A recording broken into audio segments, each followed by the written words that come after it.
महान गीतकार कवि शैलेंद्र जी अनेकों बार अपनी दुनिया में इतने गुम हो जाते थे कि उन्हें आसपास हो रही चीज़ों का ध्यान ही नहीं रहता था। कहाँ खड़े हैं, किससे बात कर रहे हैं, कौन उनके साथ आया, आया कि नहीं आया।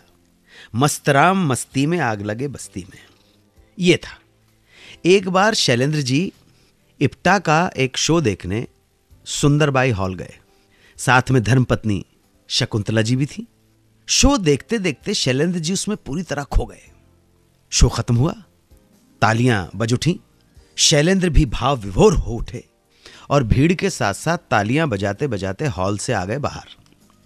इधर जब धर्मपत्नी शकुंतला देवी ने देखा कि पतिदेव कहां चल दिए तो वो उन्हें ढूंढने लगी, लेकिन शैलेंद्र जी कहीं मिले नहीं, क्योंकि शैलेंद्र जी अपनी धुनकी में इस कदर खो गए थे कि उन्हें याद नहीं रहा कि वो अपनी पत्नी को भी लेकर आए हैं। शो की खुमारी में हॉल से बाहर निकले, रिक्शे में बैठे, स्टेशन पहुंचे, लोकल ट्रेन पकड़ी, उसमें बैठकर घर भी पहुंच गए। इधर शकुंतला जी बुरी तरह घबरा गईं। उन्हें शहर के रास्तों का अता पता नहीं था, ना ही इससे पहले कभी सुंदरबाई हॉल की तरफ आई थी। समझ में नहीं आ रहा था कि क्या करूं। आखिरकार उन्होंने एक टेलीफोन बूथ से शैलेंद्र जी के एक दोस्त को फोन लगाया और कहा कि भाई साहब यहां आइए, ये पता नहीं कहां चले गए मुझे छोड़ के। इंतजार किया, दोस्त वहां आए और शकुंतला जी को लेकर जब घर पहुंचे तो क्या देखते हैं कि शैलेंद्र जी घर में आराम से लेटे हुए हैं।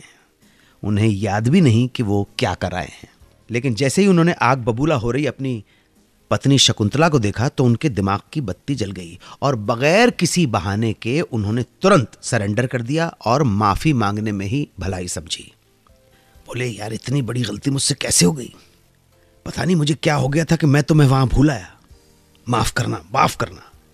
ये माफी मांगते हुए बातों बातों में उन्होंने ये भी कह दिया था कि मुझे पूरा यकीन था शकुंतला कि तुम किसी ना किसी तरह अपने घर सकुशल पहुंच जाओगी, तुम जैसी समझदार नारी कभी कायम नहीं हो सकती है। शकुंतला जी ने पतिदेव की बातें सुनकर सर पकड़ लिया। भगवान बचाए ऐसे शौहर से जिसे ये पता नहीं रहता कि वो किसको साथ लेकर आया है और किसको छोड़ आया है।